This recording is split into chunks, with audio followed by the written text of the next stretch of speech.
знали, что яйцо и масло творят чудеса? Никакого кашля, бронхита не будет. Сейчас расскажу вам этот рецепт. Для этого нам нужно отделить желток от белка.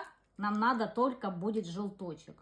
В желточек добавляем 1 чайную ложечку масличка. Буквально немножечко соды, которая будет разжигать вашу мокроту. Возьми 100 миллиметров теплого молока. Перед этим, конечно же, его нагрею. Так примерно на глаз выливаем.